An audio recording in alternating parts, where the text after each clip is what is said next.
और हम हिस्ट्री की एक क्लास कर चुके हैं। आज उसमें दूसरा पार्ट कर रहे हैं जिसमें हम देखेंगे बंगाल में द्वैध शासन। यानी कि पहले हम बक्सर के युद्ध तक कर चुके हैं, जिसने नहीं देखा वो पिछली वीडियो देख सकते हैं। चलिए शुरू करते हैं। बक्सर के युद्ध के बाद जब बंगाल पे पूरी तरीके से अंग्रेज़ों का आधिपत्य हो चुका था तो उन्होंने बंगाल में द्वैध शासन लागू किया, जो कि 1765 से और 72 तक चला था। ठीक है, इसकी शुरुआत का श्रेय दिया जाता है क्लाइव को।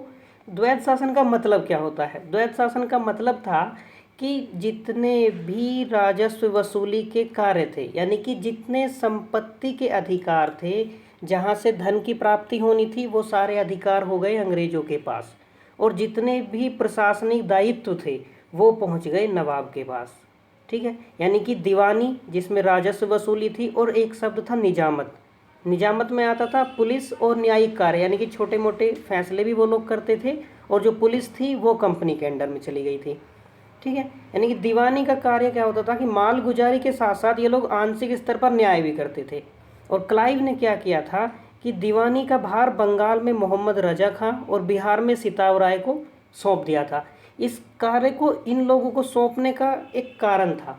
कारण ये था कि यदि भारत में अंग्रेज इस कार्य को करते तो भारत की जनता हो सकता है खिलाफ हो जाती। बंगाल के लोग उन लोगों को सपोर्ट नहीं करते। इसलिए क्लाइव ने क्या किया कि बंगाल में तो मोहम्मद रजा खान को न्याय करने की जिम्मेदारी दी, और दीवानी यानी कि राजस्व वसूली का कार्य कौन करेगा? मोहम्मद रजा खान। छोटे मोटे न्याय कौन करेगा? मोहम्मद रजा खान। और बिहार में ये कार्य दिया गया राजा सिताब राय को। ठीक है, ये था द्वैध शासन। अब द्वैध शासन था, इसके कुछ दोष थे। तो द्वैध शासन के दोष क्या थे कि एक तो नवाब शासन का दायित्व उठाने में असमर्थ था। इसका सीधा सा मतलब ये है कि अगर नवाब प्रशासन का दायित्व उठाएगा तो उसे उसके लिए खर्च चाहिएगा, वो खर्च तो सारा, जब जितना धन का स्रोत है उस पे सब पे कंपनी का कब्जा है, तो धन का प्राप्ति तो नवाब नहीं कर पाएगा, और उसके पास नहीं पैसे होंगे, प्रशासन कैसे चलाएगा। और इसका दूसरा एक मेन दोष था कि धन की उगाही। कंपनी क्या करती थी इस समय? कंपनी का मेन लक्ष्य हो गया था कि ज़्यादा से ज़्यादा धन की उगाही, किसी भी तरीके से हो, बस धन की उगाही हो। तो उससे क्या हुआ कि कंपनी के कर्मचारियों ने अपने जो कार्य थे वो ठीक से करने बंद कर दिए और केवल लूट खसोट पर ज़्यादा ध्यान दिया। यानी कि किसी भी तरीके से, चाहे वो किसी भी हद तक का अत्याचार हो, उनको अपने फ़ायदे से मतलब था। ठीक है, ये द्वैध शासन का दूसरा दोष था। तो द्वैध शासन का अंत कैसे हुआ? पहली बात तो द्वैध शासन का अंत किया था हेस्टिंग ने। ठीक है, अब बंगाल और बिहार के जो नायब बने थे, यानी कि रजा खान और सिताब राय जो थे, उनको इसने आते ही पदमुक्त कर दिया कि तुम हटो, हम सारा कार्य खुद देख लेंगे। तो हेस्टिंग ने क्या किया कि मुर्शिदाबाद में और पटना में जो राजस्व बोर्ड बने थे उनको आते ही समाप्त किया। इनको हटा के उन्होंने क्या किया, इन दोनों को बंद करके कलकत्ता में एक राजस्व परिषद बना दी। ठीक है, हेस्टिंग ने बंगाल के नवाब को शासन मुक्त कर दिया और सारी शक्ति क्या की, अपने हाथ में ले ली। 1773 में हेस्टिंग पहला गवर्नर बनकर आया था, गवर्नर जनरल बना था। ठीक है, और ये 85 तक रहा था। बंगाल क्या हुआ था, ब्रिटिश राजनीति का केंद्र बन गया था। क्यों? क्योंकि कंपनी से, यहीं से अपने साम्राज्य विस्तार की कंपनी ने प्रक्रिया शुरू की थी। ठीक है, अब देखते हैं मैसूर विजय। जब इन्होंने अपने यहाँ से साम्राज्यवादी नीति अपनाई तो उसमें हम पहले चरण में चलते हैं मैसूर विजय की तरफ। तो मैसूर क्या था? मैसूर का थोड़ा बैकग्राउंड जान ले तो तालीकोटा का प्रसिद्ध ऐतिहासिक युद्ध था जिसमें विजयनगर साम्राज्य का पतन हुआ था। यदि आपको याद हो, तालीकोटा के युद्ध को ही राक्षस तगड़ी का युद्ध भी कहते हैं, जो 1565 में हुआ था। इस युद्ध में थोड़ा सा बता दूं क्या हुआ था कि विजयनगर, अगर आपको याद थोड़ा बहुत हो तो कृष्णदेव राय था उधर विजयनगर में, तो उसके खिलाफ क्या हुआ था, 4 छोटे छोटे राज्य थे जैसे अहमदनगर, बीजापुर, गोलकुंडा और बीदर, ये एक हो गए थे और इन्होंने विजयनगर पर चढ़ाई कर दी थी, जिसमें विजयनगर पूरी तरीके से पराजित हुआ था और विजयनगर का अंत हो गया था, तहस नहस कर दिया गया था विजयनगर को। तो विजयनगर के जो अवशेष थे, कहने का मतलब है कि जो विजयनगर राज्य समाप्त हो गया था, उसका पतन हो गया था, तो उसके अवशेष पे उसके बाद में और राज्य बनते गए। उन्हीं में से एक राज्य था मैसूर। ठीक है, इस पे शुरुआत में वोडियार वंश का शासन स्थापित हुआ, जिसका अंतिम शासक जो था वो था चिक्का कृष्णराज वोडियार द्वितीय। इसका शासन 1734 से 66 तक रहा था। इसके शासनकाल में जो वास्तविक सत्ता थी वो 2 भाई थे मंत्री, देवराज और नंजराज।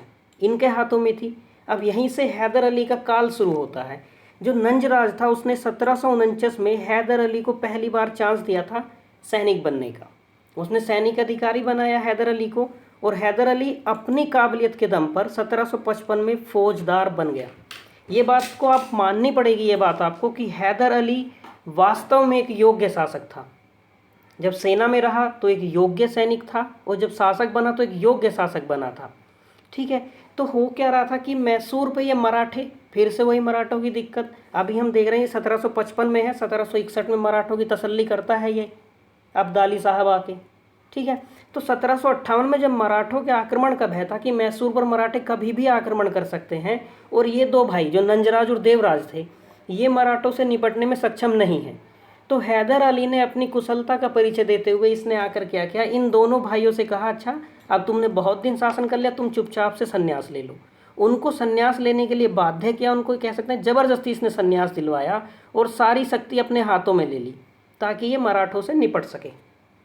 ठीक है, तो 1758 में जब मराठों के आक्रमण की बात आई तो सारी शक्तियाँ आ गई हैदर अली के हाथ में, और 1761 तक मैसूर की सारी शक्ति इसने अपने हाथों में ले ली। यानी कि 1758 में ये एक तरह से वहाँ का शासक बना, और 1761 तक आते आते हर किसी ने हैदर अली को अपना शासक मान लिया। अब इसी के साथ हुआ कि प्रथम आंग्ल मैसूर युद्ध की पृष्ठभूमि तैयार हुई। हुआ क्या था कि बंगाल में सफलता मिलने से अंग्रेज जो थे अति उत्साहवाद का शिकार हो गए थे। कहने का मतलब ये है कि अब वो अपने आसपास के क्षेत्र पे विस्तार करना चाह रहे थे। ठीक है, तो इसमें मेन कारण, जो युद्ध का मेन कारण रहा, वो था अंग्रेजों की आक्रामक नीति। अंग्रेजों ने 1766 में निजाम से संधि कर ली, और निजाम से कहा कि हमें एक काम करो, उत्तरी सरकार का क्षेत्र दे दो अपना, जिसके बदले में हम तुम्हारी हैदर अली से सुरक्षा करेंगे। तो निजाम भाई मान गए। 1766 में हो क्या रहा था, हैदर अली मराठों से लड़ रहा था।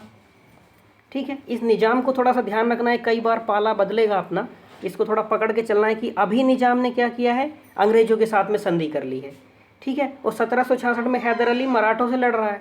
इसी समय अंग्रेजों ने निजाम को कहा कि अच्छा पैसे हम लगाएंगे, लेकिन तुम क्या करो कि हैदर अली के खिलाफ आक्रमण करो, हैदर अली के राज्य पे अपना सैनिक अभियान करो, आक्रमण करो। तो हैदर अली ने मराठों और निजाम से संधि करके इसने कहा, हैदर अली ने, कि सारी बात छोड़ो, मैं मराठों से भी संधि कर लेता हूँ, मैं निजाम से भी संधि कर लेता हूँ, पहले क्या करता हूँ, पहले इन अंग्रेजों को ही ठीक से पाठ पढ़ा दूँ कि भारत में किस तरीके से रहा जाता है और किस पे किस तरीके से हमला किया जाता है। तो हैदर अली ने अपनी बुद्धिमत्ता का परिचय देते हुए मराठों और निजाम से संधि कर ली। यानी कि निजाम ने पहले अंग्रेजों से संधि कर ली थी 1766 में, अब निजाम ने इससे हैदर अली से संधि कर ली। और उसके बाद अंग्रेजों को जो मारा है हैदर अली ने, उससे पहले एक बार मार खा ली। लेकिन देखो हुआ क्या था कि अंग्रेजों से, जैसे अंग्रेजों ने देखा कि निजाम तो हैदर की तरफ चला गया, तो निजाम हो गया अंग्रेजों का भी शत्रु, और हैदर और निजाम हो गए दोनों मित्र।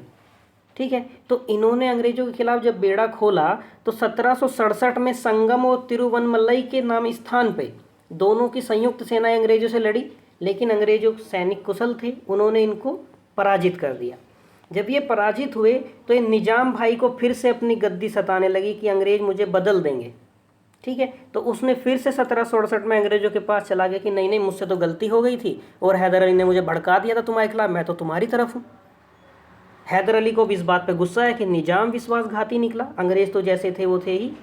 तो हैदर अली ने, इसने समर्पण नहीं किया, हैदर अली ने दुगने उत्साह के साथ अंग्रेजों पर आक्रमण किया और मंगलोर के युद्ध में अंग्रेजों को बुरी तरीके से हराया।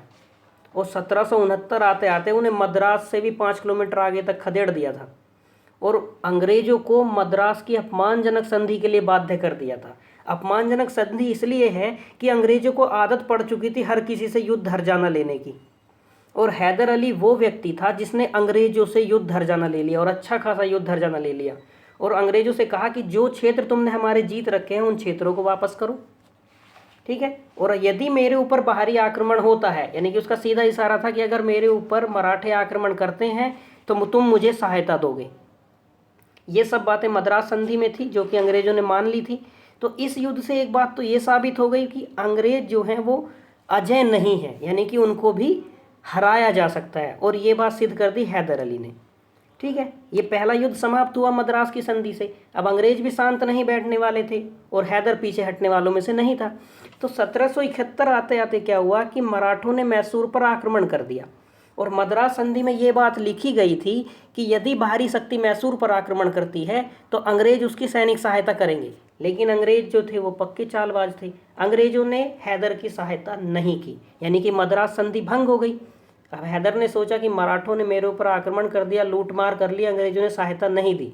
हैदर फिर से अंग्रेजों के खिलाफ हो गया और हैदर अब अवसर तलाशने लगा कि मुझे मौका कब लगे बदला लेने का। ठीक है, तो हुआ क्या कि निजाम और मराठे जो थे वो बम्बई प्रेसिडेंसी के अधिकारियों के खिलाफ युद्ध हो रहा था। तो हैदर ने सोचा कि ये अच्छा मौका है अंग्रेजों को सबक सिखाने का। हैदर, निजाम और मराठे यदि तीनों एक हो जाएं तो हम कर सकते हैं अंग्रेजों का मुकाबला। तो हैदर ने क्या किया कि इसने फ्रांसीसियों से संपर्क साधा और फ्रांसीसियों को भी ये लगा कि ये तीन लोग अंग्रेजों के खिलाफ हैं और हमें भी भारत में अपनी खोई हुई प्रतिष्ठा वापस चाहिए। तो फ्रांसीसी भी इनके साथ शामिल हो गए। इस बात से अंग्रेज नाराज हो गए। तो अंग्रेजों ने क्या किया कि जो फ्रांसीसी बस्ती थी माहे, उस पर 1773 में अधिकार कर लिया। ठीक है, अब चूंकि ये बस्ती जो थी माहे वो मैसूर में आती थी और मैसूर यानी कि हैदर के अंडर में आती थी, तो सीधा सा एक मौका मिल गया आक्रमण करने का हैदर को। तो हैदर ने क्या किया, 1780 में कर्नाटक पर आक्रमण कर दिया। अब कर्नाटक पर आक्रमण क्यों किया? क्योंकि कर्नाटक जो था वो अंग्रेजों का मित्र राज्य था। तो सीधी सी बात थी कि अपने मित्र राज्य के लिए अंग्रेज आते। तो अंग्रेज जनरल जब बेली आए तो हैदर ने उन्हें बुरी तरीके से हराया और अक्टूबर 1780 तक आरकाट पर अपना अधिकार जमा लिया। ठीक है, फिर वारन हेस्टिंग ने क्या किया कि अपनी दिमाग लगाया और कूटनीति से निजाम और सिंधिया भोंसले को अपने पक्ष में मिला लिया। यानी कि मराठों की तरफ से सिंधिया भोंसले ये उसकी तरफ चले गए, निजाम हैदराबाद वाला ये अंग्रेजों की तरफ हो गया। तो 1780 में फिर नए जो जनरल बनकर आए थे वो थे आयरकूट ने पोर्टनोवक और पोलीलूर और शोलिंगलूर के युद्ध में अब हैदर अकेला पड़ गया, उस बेचारे को कई बार हराया। लेकिन हैदर हार मानने वालों में से नहीं था। हैदर ने दोबारा दुगने उत्साह के साथ युद्ध किया और सितंबर 1782 में आयरकूट को भी पराजित कर दिया। लेकिन हैदर इस युद्ध में घायल हो गया था, बुरी तरीके से जख्मी हुआ, जिसके कारण वो 7 सितंबर 1782 तक मर गया। अब हैदर जब योग्य था उसका पुत्र था टीपू, वो भी योग्य था। तो हैदर के मरने के बाद टीपू ने कहा कि हम युद्ध जारी रखेंगे और टीपू ने युद्ध जारी रखा। लेकिन बात ये थी कि अभी टीपू अंग्रेजों को हराने की स्थिति में नहीं था और अंग्रेज इस युद्ध को ज़्यादा दिन तक चालू रखने की स्थिति में नहीं थे। तो दोनों के बीच मध्यस्थता से ये हुआ कि संधि कर ली जाए। तो सितंबर 1784 में मंगलोर की संधि हुई। इस संधि को केवल युद्ध विराम संधि के रूप में समझा जाए, क्योंकि तुरंत कुछ दिन बाद से फिर वापस युद्ध स्टार्ट हो जाना था, क्योंकि दोनों के बीच शत्रुता खत्म नहीं हुई थी। जबकि संधि का मतलब था कि संधि हो गई तो शत्रुता समाप्त होनी चाहिए और संधि के नियमों का पालन होना चाहिए, लेकिन ऐसा नहीं हुआ। मंगलोर की संधि को केवल युद्ध विराम संधि कहा जाता है। ठीक है, अब देखते हैं कि तृतीय आंग्ल मैसूर युद्ध 1790 से 92 ये किस तरह हुआ। तो ये युद्ध भी अंग्रेजों की छलपूर्ण नीति का परिणाम था। क्यों? कि टीपू फ्रांस और कस्तुनतुनिया में अपने दूत भेजे थे टीपू ने, तो इससे अंग्रेजों को दिक्कत हुई। अंग्रेज नाराज हो गए कि टीपू फ्रांसीसियों के साथ और बाहरी देशों के साथ अपने संबंध बना रहा है। तो 1788 में कंपनी ने निजाम को फिर से टीपू के खिलाफ युद्ध करने के लिए कहा। तो टीपू ने इसे कहा कि ये तो संधि का उल्लंघन है, मंगलोर की संधि में हमने कहा था कि हम एक दूसरे पर हमला नहीं करेंगे, शांति बनाए रखेंगे। तो अब टीपू ने क्या किया कि 1789 में जो अंग्रेजों का मित्र राज्य था त्रावणकोर, उस पर हमला कर दिया। टीपू ने त्रावणकोर पे आक्रमण कर दिया। अब चूंकि त्रावणकोर जो था अंग्रेजों का मित्र राज्य था, तो अंग्रेजों की सेना वहां आनी थी और टीपू को मौका मिलता अंग्रेजों को हराने का, युद्ध करने का। अंग्रेजों ने टीपू से पहले ही मराठों और निजाम से संधि कर ली कि तुम हमारी तरफ से लड़ो। और कॉर्नवालिस ने क्या किया, कॉर्नवालिस सेनापति था, इसने कहा कि सेना की कमान मैं स्वयं संभालूंगा। और ये मार्च 1791 तक वेल्लोर और अंबूर तक इसने कब्जा कर लिया। लेकिन टीपू ने बहादुरी से युद्ध किया, किंतु हुआ क्या कि कॉर्नवालिस, मीडो और मैक्सवेल हंटर, इन 4 लोगों की संयुक्त सेनाओं ने उसे मार्च 1792 में श्रीरंगपट्टनम की संधि के लिए बाध्य कर दिया। ठीक है। अब जो श्रीरंगपट्टनम की संधि थी, चूंकि अंग्रेज एक बार मद्रास की अपमानजनक संधि झेल चुके थे, तो कहीं ना कहीं वो घाव अभी हरा था, तो अंग्रेजों ने भी श्रीरंगपट्टनम की अपमानजनक संधि के लिए टीपू को बाध्य कर दिया। इसमें हुआ क्या कि अंग्रेज चाहते थे कि अब टीपू इस स्थिति में ना रहे कि वो आगे युद्ध कर ले, तो टीपू से उसका आधा राज्य अंग्रेजों ने मांगा, जो टीपू को देना पड़ा, और युद्ध हार जाने के रूप में 3 करोड़ रुपए टीपू के ऊपर आरोपित किए गए। और यह कहा गया कि जब तक तुम 3 करोड़ रुपए नहीं दोगे, तुम्हारे दोनों बेटे हमारे पास बंधक रहेंगे। ठीक है। तो इसके बाद एक कथन आता है, जो कॉर्नवालिस का कथन है, बहुत महत्वपूर्ण है। कॉर्नवालिस ने कहा था कि हमने अपने मित्रों को शक्तिशाली बनाए बिना अपने शत्रु को पंगु बना दिया। अब यहाँ मित्रों को शक्तिशाली बनाए बिना और शत्रु को पंगु, ये इसका कहने का मतलब था कि अंग्रेजों की तरफ से मराठे और निजाम लड़े थे।